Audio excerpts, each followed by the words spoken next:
Mesdames et messieurs, bonjour et soyez les bienvenus à notre troisième session webinaire sur les marchés publics. C'est un grand plaisir de vous présenter nos interpellants sur la notion de durabilité. Je m'appelle Laurence Aboutalib, je suis le secrétaire général de la AFPP. Je vous informe premièrement administrativement que ce webinaire sera enregistré.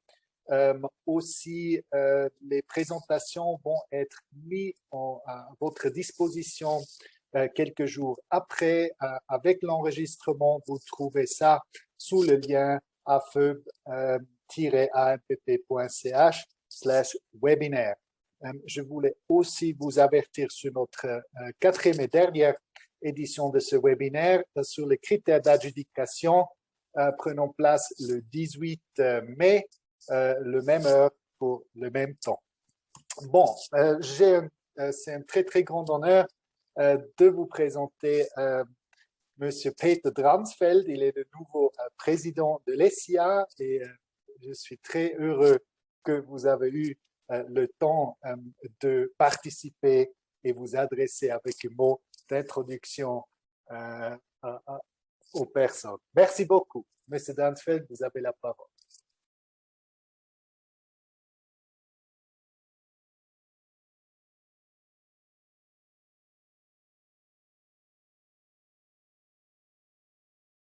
Votre micro est encore éteint. Ouais. Bonjour, chers participants à ce webinaire. Je me réjouis d'être ici, de pouvoir adresser quelques paroles à vous comme président de la SIA. L'objet de cette rencontre est, de mon avis, de grande importance pour les représentants des maîtres d'ouvrage publics d'une part et de la planification, architectes, ingénieurs d'autre part. Malheureusement, mes connaissances du thème, et spécialement de la nouvelle loi, sont encore pas très profondes, mais j'ai l'intention de les approfondir dans les prochaines semaines. Permettez-moi de me présenter en quelques mots. J'ai fondé un bureau d'architecture il y a 26 ans dans un village au lac de Constance, un bureau que vous voyez ici. Un village dans lequel je vis depuis ma jeunesse. Mon enfance, par contre, je l'ai passée en France. Ça fait que j'ai un peu gardé la langue française et c'est un grand plaisir pour moi dans la nouvelle tâche, dans la SIA, de pouvoir utiliser la langue de mon enfance.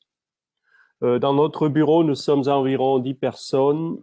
Nous travaillons sur des projets publics et privés. L'ensemble des projets pour lesquels nous étions responsables correspondent environ à une somme de 100 millions de francs suisses. Naturellement, dans ce travail, les marchés publics ont toujours eu une grande importance. Un certain appui de notre engagement dans notre bureau sont les thèmes de la durabilité, de la construction écologique, un engagement pour lequel nous avons obtenu quelques prix lors des 25 ans passés. Depuis le début de l'année 2019 jusqu'au printemps de cette année, donc pendant un peu plus de 2 ans, j'ai été président du groupe professionnel des architectes dans la SIA, un groupe qui représente plus de 8000 membres dans toutes les régions suisses, un groupe qui représente la moitié des membres de la SIA et un quart des délégués à l'Assemblée des délégués de la SIA. À côté de mon travail professionnel et de la SIA, j'ai aussi une petite vie politique. J'étais conseiller communal, je suis actuellement membre du Parlement du canton de Turgovie. Pendant 2 ans, j'étais président du groupe Vert dans le Parlement. Pendant 4 ans, j'étais membre du comité de vérification, dont 2 ans responsable pour le département de la construction. Il y a 2 semaines, les délégués de la SIA m'ont élu comme nouveau président de la SIA, comme successeur de Stefan Kadosh. Un grand devoir, une tâche que j'affronte avec beaucoup de motivation, avec beaucoup de respect aussi, avec la conscience que les prestations dans les marchés publics sont un thème de très grande importance pour notre association. Je voudrais remercier à tous ceux, toutes celles qui ont attribué à la nouvelle loi que nous avons depuis le début de cette année. Cette loi n'est pas un miracle, elle n'est pas la clé pour faire un meilleur monde. Cependant, cette nouvelle loi est à mon avis une très grande chance d'améliorer les marchés publics, une très grande chance pour les maîtres d'ouvrage et une très grande chance pour les planificateurs, pour tous ceux qui travaillent dans la construction. Il s'agit principalement d'une chance qui permet aux maîtres d'ouvrage d'obtenir un bon travail pour un bon prix. Une chance de donner plus de poids sur la qualité du travail, plus de poids sur la durabilité aussi. L'essentiel est ce que nous faisons de cette chance. C'est à nous tous de trouver un mode d'application de la nouvelle loi qui sert à tous. Cela ne se fait pas par soi-même. C'est pas la loi seulement qui résout les problèmes. C'est un travail qui exige de la patience, beaucoup de discussions, probablement aussi quelques jugements d'un tribunal, un travail qui exigera plusieurs années jusqu'à ce qu'on arrive à un mode d'employer cette loi qui fonctionne. Profitons de cette chance de régler les prestations d'une manière qui nous sert à tous. Je vous remercie de votre engagement dans ce thème de première priorité. Je vous remercie de profiter de l'occasion de vous informer aujourd'hui dans ce webinaire. Merci beaucoup. Merci beaucoup, M. Dransfeld, pour cette introduction. J'ai le plaisir de faire une introduction au niveau de la durabilité dans la LMP et l'AIMP comme base comme le fond pour continuer la discussion puis avec les interpellations interventions en détail. Premièrement, quelques mots sur l'AMPP. Nous sommes une alliance de 26 associations dont le SIA et l'USIC font partie. Nous représentons des planificateurs, des architectes, mais aussi les relations publiques, la technologie médicale et les traducteurs. Et nous étions très, très engagés dans la procédure de la révision de la loi des marchés publics au niveau fédéral et actuellement aussi au niveau cantonal selon la procédure d'adhésion de l'AIMP. Il y a quelques bases juridiques, je ne vais pas entrer là en détail, mais en principe, il y a deux éléments au niveau national. Il y a la LMP, la loi pour les marchés publics pour la Confédération. Il y a l'AIMP, euh, euh, l'accord intercantonal des marchés publics qui est pour les cantons. Et le but de la révision était de faire une harmonisation entre les deux le plus proche sans entrer dans une seule loi. Voilà. Et la durabilité comme élément, c'est en fait le cœur de cette révision. On voit ça dans l'article du but qui concerne l'objet de toute la loi. Ça, c'est identique pour la LMP ainsi que pour l'AIMP. Vous voyez ici la version de l'ancienne loi comparée avec la nouvelle loi. Le but avant était que l'utilisation économique des fonds publics est primordiale et nouvellement économique, c'est encore mentionné, mais l'importance est beaucoup plus sur la durabilité, que les deniers publics doivent être investis d'une manière durable du point de vue économique, écologique et social. Ce sont ces trois dimensions de durabilité qui en concernent aujourd'hui, qui vont être le fil rouge, en fait, pendant tout ce webinaire. Et ce passage, ce but, ça c'est vraiment le changement de paradigme au niveau des marchés publics. Et de notre point de vue, ce changement de paradigme, il exige une réinterprétation du critère du prix, parce que le prix, ça veut plus ce n'est plus égal à l'utilisation économique, ça veut dire de sauvegarder le maximum des biens, mais de les investir d'une manière beaucoup à longue distance, d'une manière durable. Voilà, il y a deux éléments principaux dans la loi où la durabilité est mentionnée. Une fois dans l'article 12, par rapport les conditions sociales au lieu de la prestation, que la durabilité, les protections, les prescriptions légales relatives à la protection de l'environnement et à la préservation des ressources naturelles au lieu de la prestation font foi.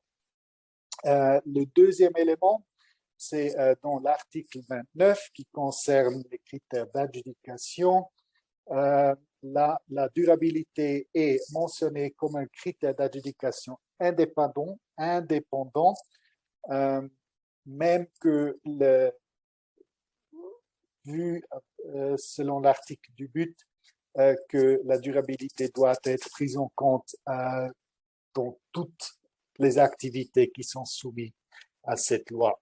Il y a une petite particularité dans cet article 29 qui concerne uniquement la loi pour les marchés publics au niveau de la Confédération. C'était le Conseil des États qui a ajouté encore une passus par rapport aux prestations standardisées, que peut-être vous savez bien que dans des cas des prestations standardisées, normalement, seul le critère du prix peut être pris en considération pour l'adjudication. Ça reste encore le cas, mais avec l'ajout que ces prestations permettent de garantir le respect des exigences élevées en matière de durabilité dans les trois dimensions. C'est intéressant parce que ça communique vraiment ce changement de paradigme dans le sens que même où il n'y a que le prix, aussi là, il faut prendre en considération la durabilité qui est en effet un critère qualitatif. Donc, le prix comme seul critère au niveau confédération au moins, ça n'existe pas. cette PASUS n'a pas été adaptée par les cantons. Vous voyez que toute cette partie est mise en rouge. Les cantons ne voulaient pas aller si loin avec cette interprétation. Pour l'opérationnalisation de la durabilité, si vous voulez dire, actuellement au niveau de la fédération, c'est la KBOB qui s'est mis en charge. Ils ont produit plusieurs recommandations déjà sur la durabilité, adaptées sur la nouvelle loi. Vous trouvez tous ces recommandations sur le site de KBOB. J'aimerais bien entrer un peu dans quelques éléments, comment la durabilité est interprétée par la KBOB. Il y a premièrement des critères d'évaluation qui sont considérés comme centrales par la KBOB, sont le rapport technique délivré par le mandataire et l'analyse du mandat et les références des personnes clés et la référence des entreprises. Pour les trois dimensions, économique, écologique et sociale, pour la dimension économique, il prend en considération les coûts du cycle de vie. Ils disent que c'est la méthode la plus facile pour estimer les effets économiques. Pour l'écologique, les polluants et l'effet négatif sur l'environnement tout au long du cycle de vie, cette dimension est déjà assez... il y a beaucoup de matériel qui existe déjà. Donc là, il ne devrait pas avoir trop de complications pour les définir. Et la troisième dimension sociale, ça c'est la grande question. Comment on va le mesurer, quels critères on va appliquer. Ils disent en général que la haute qualité d'utilisation est aspect lié au bien-être et la santé. Mais qu'est-ce que ça veut dire concrètement? La KBOB, pour le moment, elle laisse assez ouvert. L'USIC, l'association dont je travaille comme responsable de la politique, a également fait quelques propositions comment on pourrait mesurer la durabilité et opérationnaliser au niveau des critères d'adjudication. Vous voyez ici ces matrices de durabilité qu'on appelle avec les trois dimensions, rentabilité écologique et sociale, et puis les trois points de vue desquels on peut appliquer ces critères. Le point de vue de soumissionnaire, est-ce que le soumissionnaire soit durable de plusieurs critères. La prestation, ça veut dire la procédure avec laquelle une prestation est délivrée par le soumissionnaire peut être un point de vue et bien sûr le produit ou la solution si elle soit durable. On ne dit pas que les trois ont la même importance, on dit non plus qu'il faut à tout moment appliquer tous les critères. Ça dépend beaucoup de l'achat et de la qualité de la prestation souhaitée. Voilà, comme conclusion, que la durabilité, vraiment, c'est le centre, le cœur du changement de paradigme. Le critère est également un critère d'adjudication indépendante. La Confédération va plus loin que les cantons, qu'il exige même dans les produits standardisés un certain élément de qualité au niveau de la durabilité. Et il y a plusieurs challenges qui viennent avec. Le premier, c'est l'efficacité de la procédure d'adjudication. Parce que les exigences, les demandes sont beaucoup plus élevées. Comment on peut réduire la complexité par rapport aux procédures au niveau des autorités, aussi les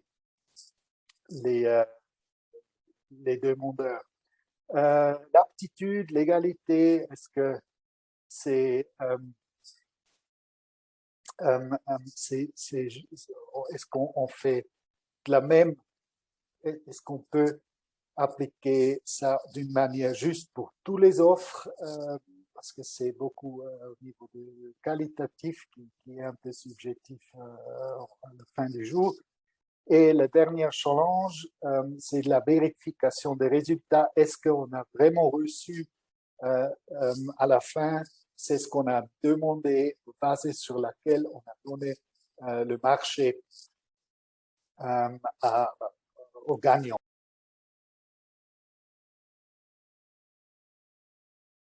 Pour cette présentation, j'ai le plaisir maintenant de vous présenter Dr. Fabio Sicurella. Il est docteur en physique de bâtiment, responsable du département de physique de bâtiment et construction pour la Suisse, durable pour la Suisse romande chez CSD Ingénieurs. Et il est expert SIA et expert de SNBS. Il va vous présenter le SNBS d'un point de vue de durabilité, comment ça peut être appliqué comme critère d'adjudication. Monsieur Sicurella, vous avez la parole. Bonjour, mesdames et messieurs. Merci beaucoup, monsieur Abou Talib, pour cette occasion de présenter, dans le cadre de ce webinaire, le standard SMBS. J'imagine que parmi vous, vous connaissez ce standard, surtout sous l'angle du bâtiment. Il faut savoir qu'il existe deux standards à l'état actuel. Il y a un standard SMBS bâtiment, un plus nouveau standard qui est le SMBS infrastructure. C'est sur ce dernier que je vais me concentrer dans la courte speech de ce jour, qui passera rapidement en revue l'article de loi sans trop m'attarder parce qu'il était déjà discuté, mais qui est quand même c'est l'incipit de notre discussion, donc le point d'impulsion sur lequel la porte d'entrée à la construction durable sous l'angle du concret en fait. Et un rapide excursus sur la construction durable et ses labels. Le pourquoi utiliser un schéma, moi je l'appelle une voie, ce n'est pas une voie exclusive, mais une bonne voie à travers l'utilisation d'un standard type SMBS. Je ferai un focus sur l'infrastructure et si ça reste encore du temps, un petit rappel sur les SMBS bâtiments. Alors, comme c'était dit, le concept de durabilité est désormais intégré dans l'article 29 de la nouvelle LMP, où on parle explicitement du développement durable et du fait qu'on peut introduire comme critère d'adjudication les critères de la durabilité au-delà du prix et ce qui donne une grosse ouverture déjà à l'ensemble de la chaîne de la construction. Je dirais un instrument pour les maîtres d'ouvrage très important pour choisir des projets et faire évoluer des projets de meilleure qualité où la créativité recommence à prendre son valeur. Il faut savoir que cette nouvelle loi sur les marchés publics qui rappelle ou qui introduit de manière explicite le concept de développement durable, a derrière elle aussi un support des normes, notamment les normes SIA 112/1 et 2, qui depuis quelques années, il parle et introduit la manière d'évaluer les projets sous l'angle de la durabilité. Donc, du coup, aujourd'hui, on a un fond de normes et de lois qui nous permet d'agir de différentes manières. En changeant notre mode opératoire, c'est vraiment des nouveaux paradigmes qui s'ouvrent et une nouvelle façon d'agir et de faire. Si on parle de construction durable, je dirais que le panorama des labels en construction durable est extrêmement vaste, parfois perturbant parce que les 20 dernières années, on a assisté à un la naissance du nouveau label de construction durable, principalement ciblé au bâtiment et avec un fort ancrage pour certains sur les sites où ce label a été développé. Il y a certains qui ont une connotation très internationale, d'autres moins, mais c'est vrai qu'aujourd'hui, un planificateur qui doit choisir un label, ça risque d'être compliqué parce que il y en a nombreux de différentes approches et c'est ça un peu la grosse difficulté d'aujourd'hui, c'est un peu de guider le maître d'ouvrage vers les choix du label les plus adaptés. Il faut savoir que si au niveau de la construction des bâtiments, le nombre de labels a fortement augmenté les dernières années, au niveau des infrastructures, je dirais qu'il y a très peu, hormis des notions d'ordre général. C'est pour ça qu'aujourd'hui, j'introduis ce label de construction de durabilité liée aux infrastructures, qui s'appelle les SMBS Infrastructures version 1.0, qui, je pense que c'est un unicum au niveau mondial en termes je dirais, d'organisation et de complexité et en même temps de la capacité de regrouper tous les domaines qui sont centrales dans la construction durable. Il faut savoir que, comme pour les bâtiments, mais il y a 3 domaines. Le label se décline sous 3 domaines qui sont les aspects de la société, de l'environnement et de l'économie. Donc, sur ces 3 axes, qui d'ailleurs reprend les axes dictés et indiqués par les SIA 112, eh bien, ce label développe ces axes de manière détaillée et je vais vous montrer un peu plus en détail comment ça fonctionne. C'est un projet qui a été lancé par le réseau de la construction durable suisse, l'NNBS, qui est applicable, qui l'a approuvé, ce standard en janvier 2020.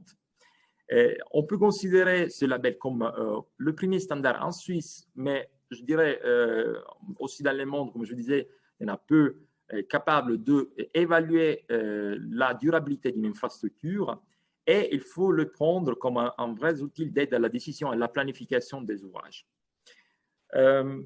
En plus des 3 domaines sur lesquels se décline donc les SMBS, il a été rajouté pour l'infrastructure aussi un enjeu transversal, une sorte de 4e domaine qui c'est un peu en amont ou qui regroupe ou qui supervise l'ensemble des 3 domaines, justement parce que dans les ouvrages d'infrastructure, on a tellement des objectifs parfois discordes ou des difficultés ou des cibles différentes que parfois il est indispensable d'avoir une vision d'ensemble pour pouvoir quel objectif ou quel critère doit dominer sur les autres. Donc, il y a cette vision un peu d'ensemble sur l'ensemble de la procédure qui a été introduite sous les chapitres enjeux transversaux. Juste pour vous indiquer quelles sont les raisons pour aborder ou d'utiliser une telle démarche, reste une démarche qui est une démarche volontaire, mais qui est bien structurée et qui offre je dirais, aux acteurs de la construction une méthodologie linéaire, claire, et avec des objectifs et des procédures bien limpides qui permettent évidemment d'améliorer la qualité d'un projet de A à Z. Alors déjà, elle évalue la durabilité d'un projet sur un base neutre et avec une structure orientée vers les objectifs et les impacts. Donc, ça peut servir comme checklist de contrôle de toutes les actions de la construction. Il a une base réglementaire, la 112/2. Et pour cette version, qui est la version 1.0 et la première version du standard, a été privilégiée une approche qualitative pour la simple raison qu'à ce jour, on n'a encore pas suffisamment de retours et de reculs pour pouvoir statuer sur une notation claire et nette de tous les indicateurs. C'est pour ça que ça reste une approche fortement qualitative, mais ça va changer en fonction de l'évolution du label, comme ça a été fait pour les standards de construction pour les bâtiments SMBS. Évalue l'utilisation et l'efficacité économique et le respect de l'environnement, permet de fixer des priorités de matières ciblées et peut être utilisé comme instrument d'acquisition de fonds de soutien vis-à-vis des collectivités publiques.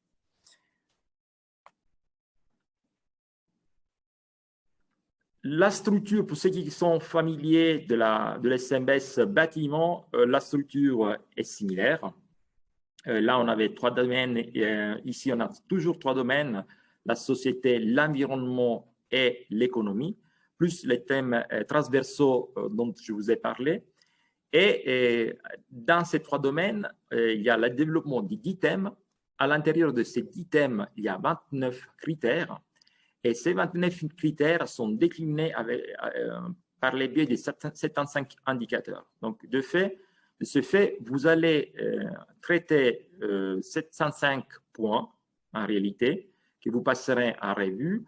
On attribue une note de 0 à 2, où 0, c'est non abordé, 2 est, disons, aspect abordé et pour lequel on a eu un traitement approfondi et favorable. Et après, il y a partiellement accompli avec une note de 1. Alors, l'idée, c'est d'avoir déjà un modus operandi qui est systématique, qui permet dans toutes les phases des SIA, et ça c'est l'autre nouveauté qui fait de l'SMBS un élément assez efficace, le fait d'être relié aux normes SIA et aux phases SIA. C'est-à-dire que cet outil qui doit être pris comme un outil d'accompagnement peut accompagner les maîtres d'ouvrage et les planificateurs de la phase 1 à la phase 6, donc des analyses préliminaires au projet de planification, à l'exécution, juste à l'exploitation des ouvrages.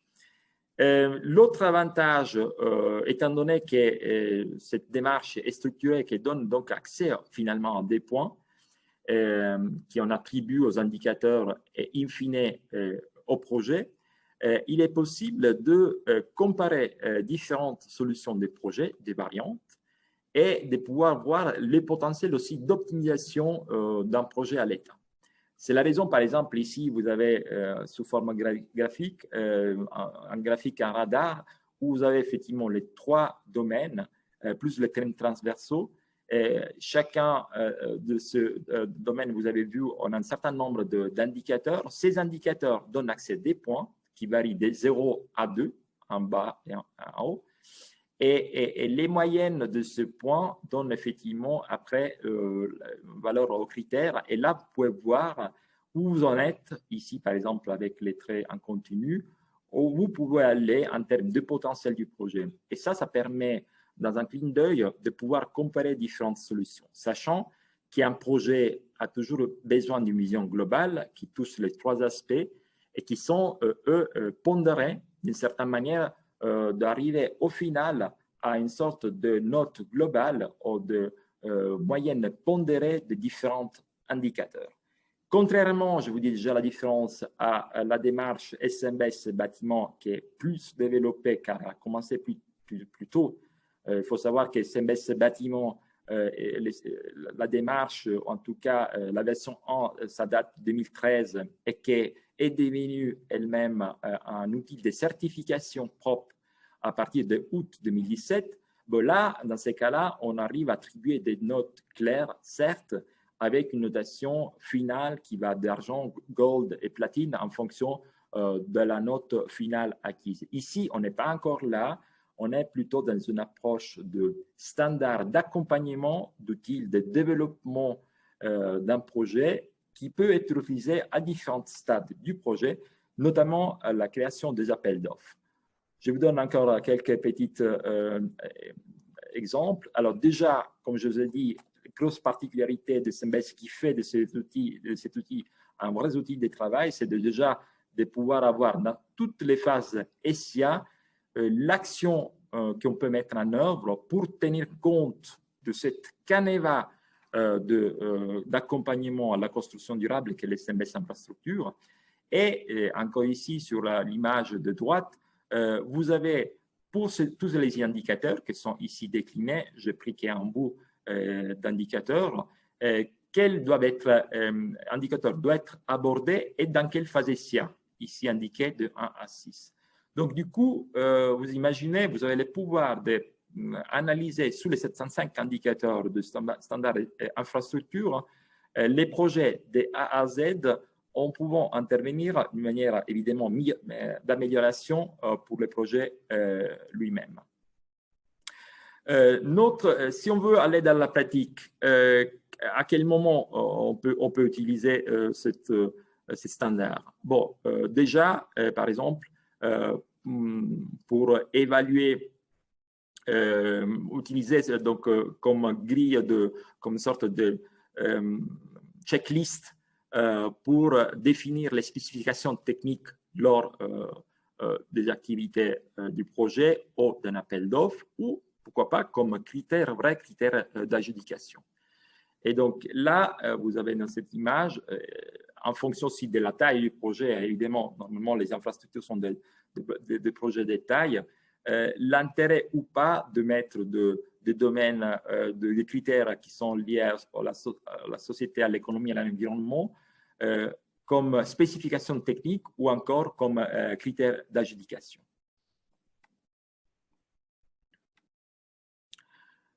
Juste un exemple pratique, hein, par exemple, on pourrait imaginer d'utiliser dans les appels d'offres ces critères, par exemple, pour l'étude d'une grande route ou d'un grand pont, par exemple. Alors là, on peut sortir un certain nombre de critères sociaux qui peuvent être influencés, comme par exemple optimiser les facteurs de perturbation liés au chantier pour les usagers de la route ou des riverains. Les guidages du trafic, alors, donc, qui implique de prendre des mesures type la gestion du risque pour les perturbations, ou encore des critères économiques, comme par exemple optimiser la robustesse, la résilience du projet avec des coûts de cycle de vie plus faibles, par exemple, avec des joints des chaussées déformables, par exemple, et la proposition de techniques et de matériaux, par conséquent, meilleures de celles des bases, ou encore définition de prévention des dommages dans la construction. Alors, ce sont tous des points qu'on peut ou pas glisser dans les cahiers des charges. C'est un instrument essentiel, vital au maître d'ouvrage qui lui permettra à lui, qui pour lui, par exemple, en amont, d'évaluer la qualité de certaines prestations offertes ou encore de suivre l'évolution du projet durant son déroulement. Je passe au suivant. Donc, du coup, qui peut bénéficier de CMBS Infrastructure? Alors, bien sûr, les maîtres d'ouvrage, par exemple, pour définir les objectifs du projet. Je répète, c'est une démarche volontaire, mais je répète, vous savez que désormais, les maîtres d'ouvrage ont encore un instrument de plus depuis cette année avec la norme de l'année passée, en effet, 101, qui est en fait la norme informative, la norme de compréhension du rôle du maître d'ouvrage. C'est lui qui maintenant doit connaître exactement ce qu'il peut pas faire. Et lui est toujours le moteur d'un projet de construction durable. Donc, du coup, pourrait utiliser ce standard pour définir les objectifs du projet. Le BAMO, qui soutient le maître d'ouvrage, peut effectivement l'utiliser pour définir des critères d'aptitude, d'admissibilité et d'adjudication dans les cas effectivement de mise en concurrence, typiquement dans les marchés publics. Ça peut être aussi un aide pour les architectes et les planificateurs, parce que c'est une sorte de checklist qui peut accompagner, parce que les indicateurs, on peut les suivre durant toute l'évolution du projet, et donc les architectes et les planificateurs peuvent à tout moment contrôler l'état d'avancement de leur projet. Les exploitants, durant l'utilisation du bâtiment, peuvent aussi en bénéficier.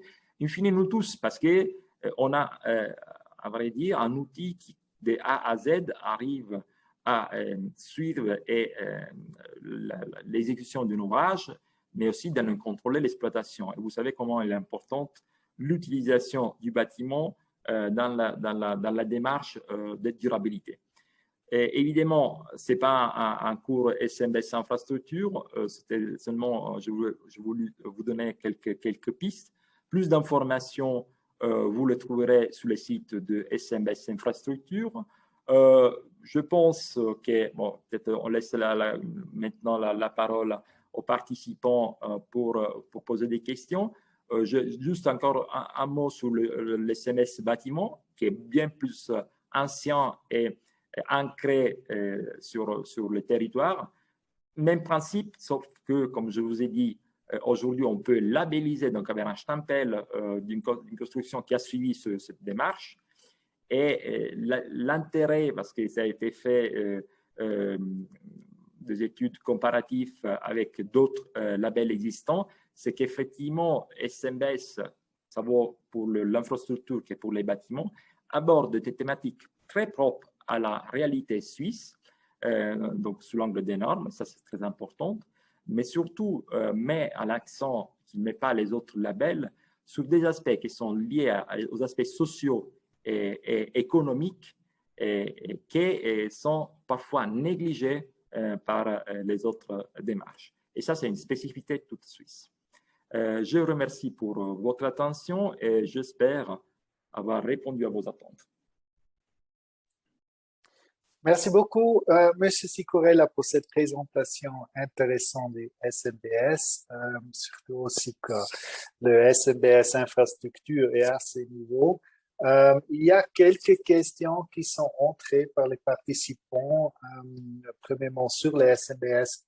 L'opérationnalisation, comment c'est pour une adjudication par exemple, maçon, l'électricien, comment ça s'applique en pratique? Est-ce que ça passe par spreadsheet Excel ou est-ce qu'il y a un logiciel ou comment ça facilite la procédure d'adjudication pour un cas pareil?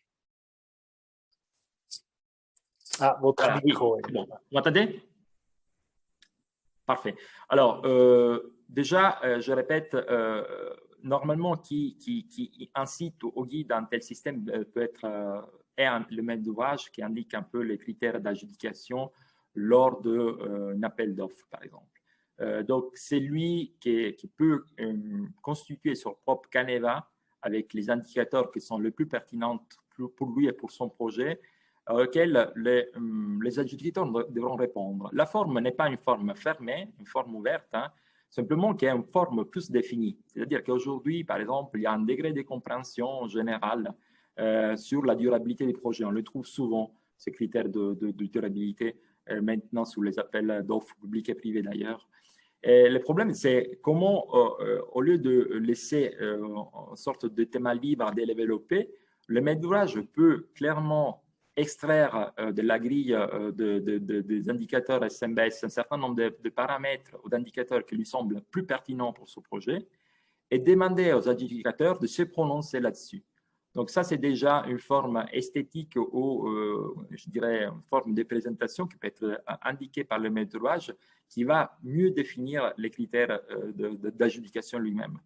Il faut savoir aussi qu'il existe, et sur les sites que je vous ai mis donc, de SMBS, des outils d'évaluation des ouvrages à tout moment qui permet avec un checklist de s'auto-évaluer, en fait, d'évaluer votre propre solution avec une note qui va de 0 à 2, les différents indicateurs. Alors, il suffit de s'épancher sur ces indicateurs et de se donner une note avec, en mettant des commentaires à côté de la note afin que cette note soit accompagnée et justifiée par un commentaire.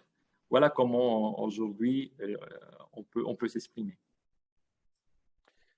Merci beaucoup. Un des défis est de évaluer ce qu'il a été effectivement exécuté après l'adjudication. Comment est-ce que le SMBS peut aider à vérifier le résultat d'un projet?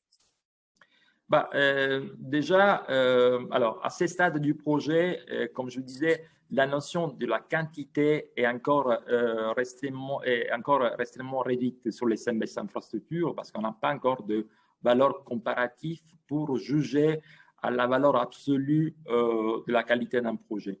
Cependant, dans la même démarche, on parle de faire des analyses de cycle de vie, de faire des analyses économiques, de faire de monitoring énergétique.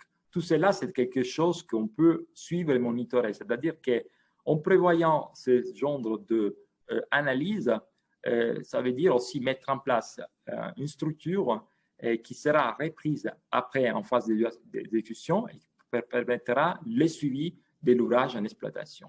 Le jour où on aura plus de retours, CMS bâtiments, on commence à les avoir, c'est pour ça que mieux plus défini, mais le jour où on aura des retours aussi sur les CMS infrastructures, c'est possible d'avoir des valeurs cibles quantifiées, quantifiables, qui permettront de préciser l'évaluation, mais la démarche, elle est déjà posée. Merci beaucoup. Il y a encore une question en référence avec le guide roman, c'est ce que nous avons entendu avant. Le guide roman, il ne fait pas de référence, presque pas, sur les SIA, les normes SIA. Par contre, le SMBS est en fait, si j'ai bien compris, fondé, il commence sur les normes SIA. Est-ce que ça peut être un argument plus fort pour l'application de l'SMBS, ou comment on peut motiver les maîtres d'ouvrage de changer du guide roman au SMBS? La question est posée à moi, M. Meyer. Les deux, alors, comme moi, vous voulez. Je dirais qu'il est fondamental. Alors, aujourd'hui, le maître d'ouvrage doit être guidé dans cette démarche. Alors, on ne vit pas dans un monde idéal. Le maître d'ouvrage doit être guidé parce que lui, il est moteur de cette démarche. Sans un maître d'ouvrage motivé, on ne ferait pas de la construction durable correcte. Donc, aujourd'hui, il me semble que de forts avancements ont été faits, des progrès importants, notamment avec la norme 101 pour les maîtres d'ouvrage, qui définit clairement son rôle, qui est un rôle moteur, et ça, c'est super important. Ensuite, l'effet d'avoir un label qui est basé sur des normes SIA, c'est carrément rassurant pour les maîtres d'ouvrage. Et au lieu d'aller choisir des labels internationaux qui peuvent avoir du sens, hein, qui sont très bien aussi, mais qui se basent sur des normes américaines ou anglaises ou d'autres, eh bien là, on a le fait qu'on fait d'un pierre deux coups, c'est-à-dire qu'on fait des ouvrages qui sont conformes SIA et qui sont aussi durables. Donc, il me semble que pour un maître d'ouvrage, soit très rassurant. Monsieur Mayer, vous avez quelque chose à ajouter à la réponse? Je suis tout à fait d'accord avec Monsieur Sicurella. Voilà, la SIA fait l'évaluation des programmes. Donc, il y a ce label que vous avez certainement déjà vu, les fameux tampons 142, 143. Donc, il y a toujours des cours pour les maîtres d'ouvrage ou bien les organisateurs, comment organiser les concours ou bien les MEP. Et nous sommes toujours à disposition également dans tout genre de questions. Donc là, je pense il y a de la part de la SIA toujours les portes ouvertes. Merci beaucoup. Nous avons encore un peu de temps pour une dernière question.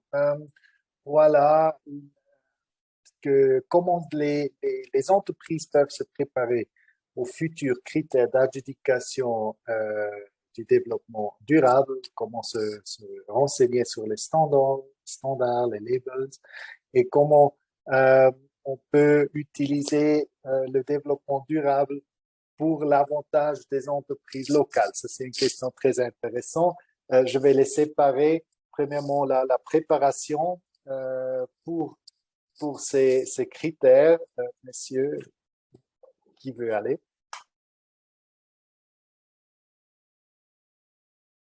Donc, je peux prendre peut-être la parole.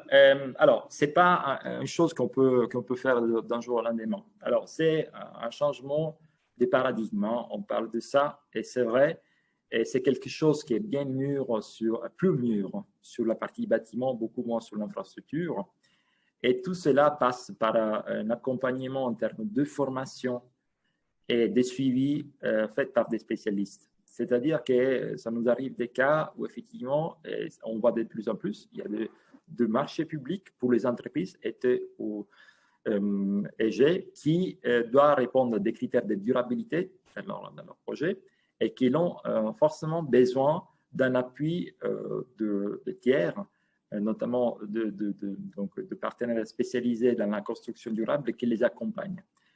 Parce qu'aujourd'hui, ça devient déterminant. Et donc, il y a à la fois, les entreprises ne vont pas y arriver tout de suite. Il faut qu'ils englobent dans leur organigramme, en interne ou en externe, les compétences nécessaires pour développer leur projet. Parce que demain, ça sera quelque chose d'extrêmement fréquent de voir des appels d'offres qui demandent une durabilité dans l'exécution. Et donc, la difficulté sera de comprendre déjà les paradigmes de la construction et les souhaits du maître d'ouvrage, de les traduire dans des actes concrets de construction. Donc, rien que la compréhension du cahier de charges d'entreprise totale ou générale, c'est un travail en soi et ça demande des spécialistes. Donc, raison pour laquelle il faudra attendre quelques temps. Et la seule solution que je vois, c'est une formation des formations pour les entreprises et un accompagnement en interne ou en externe de personnes spécialistes, de la part des personnes spécialistes. Merci beaucoup. Pour la deuxième question, sauf M. Mayer, vous avez quelque chose à ajouter à la première partie? Juste, voilà, c'est essentiel que les entreprises vont prendre l'aide professionnelle, c'est-à-dire il y a beaucoup des organisateurs pour les concours, les MEP en Suisse alémanique et en Suisse romande qui sont très très bons. Et aussi, la responsabilité du jury est très importante dans ce contexte parce que ce sont eux qui vont recommander ou bien donnent la bonne piste pour l'organisation d'un programme et du concours. Merci beaucoup. La deuxième partie de cette question est intéressante. Comment on peut l'utiliser, la durabilité, comme avantage pour les entreprises locales? C'est un sujet que nous étions très préoccupés avec pendant toute la révision. Il y a un dilemme parce qu'à un côté, il faut ouvrir les marchés. Ça veut dire il faut pas discriminer des applicants basés sur leur provenance. À l'autre côté, il est tout à fait légitime de faire profiter la région où ça sera possible.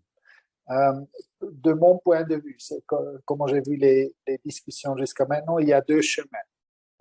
C'est sur les critères de travail, ça fait référence à l'article 12, le débat lieu de prestation versus lieu d'exécution, lieu de provenance. Ça, c'était le sujet de notre dernier webinaire.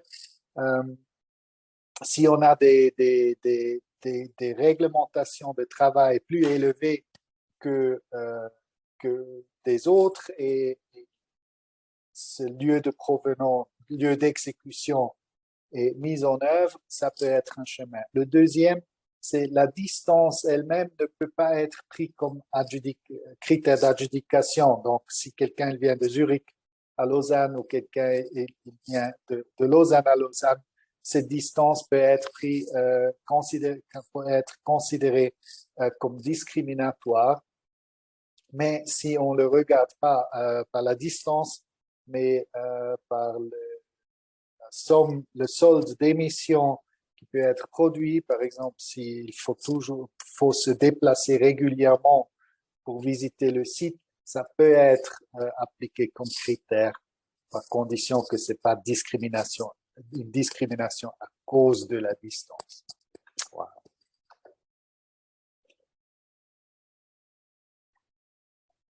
Mesdames et messieurs, je regarde sur l'heure, nous avons déjà dépassé le temps prévu. Je vous remercie beaucoup pour votre participation. Je remercie aux interpellants d'avoir pris le temps et nous communiquer des informations. Je fais un avertissement encore pour le prochain et dernier webinaire du 18 mai sur les critères d'adjudication, les mesures contre les prix bas. On va avoir une discussion très intéressante appliquée sur AMPP/AMPP/agenda si vous n'êtes pas déjà inscrit, et vous allez recevoir un lien bientôt avec l'enregistrement et la documentation de ce webinaire. Dans ce sens, merci beaucoup, restez en bonne santé et je vous souhaite une très bonne après-midi. Au revoir. Au revoir, merci à vous. Au revoir.